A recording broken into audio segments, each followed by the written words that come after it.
खुशियाँ सपने सजाना, हंसना हंसाना, बस यही मेरा कसूर। वादों से अपने मुकरता नहीं, मरने से मैं कभी डरता नहीं।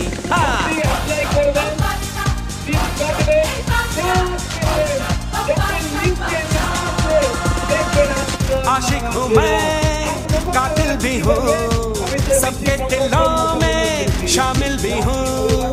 दिल को चुराना, नींदें उड़ाना, बस यही मेरा कसूर। वादों से अपने मुकरता नहीं, मरने से मैं कभी डरता नहीं।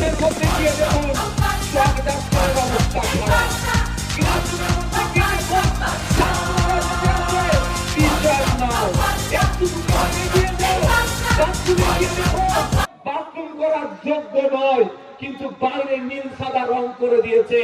আপনি যখন রানীনগরের উপর দিয়ে যাচ্ছেন, দমকলের উপর দিয়ে যাচ্ছে, মাদ্রাসাটা কত চকচক করছে দেখেছো? দিদি কত ভালো কাজ করেছে, কিন্তু দিদি শুধুমাত্রই রং করেছে, আসল শিক্ষা ব্যবস্থাটাকে ধ্বংস করে দিয়েছে। একইভাবে দিদি আপনার হাতে ওবিসি সার্টিফিকেট দিয়েছে, ওই সার্টিফিকেট পুড়িয়ে চা খাওয়া আর ছিঁড়ে ফেলে দেওয়া আর বাড়িতে রাখা একই ব্যাপার হচ্ছে। এবার আপনারা বলুন, এটা থেকে যদি পরিত্রাণ পেতে চাই, ডিসিডব্লিউ ডিপার্টমেন্ট ব্যাকওয়ার্ড ক্লাস যিনি আছে, সেই দপ্তরের মন্ত্রীকে আমাকে চেঞ্জ করতে হবে। ভাই কবে চেঞ্জ করবেন? 2026-এ। যদি ইচ্ছা হয় চেঞ্জ করা দরকার তাহলে করবেন।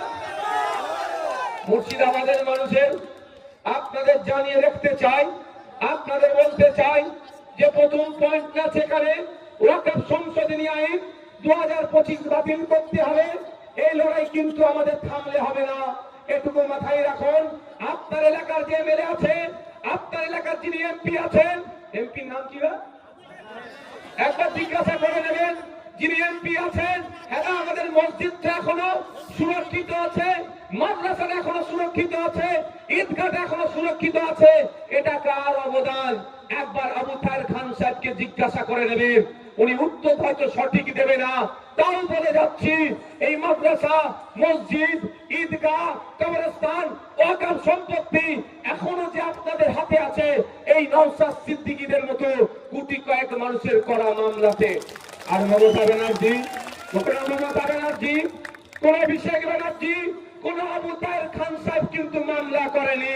তাই আগামী দিন আসছে, মাদ্রাসা মসজিদকে বাঁচাতে গেলে কোন মমতা ব্যানার্জি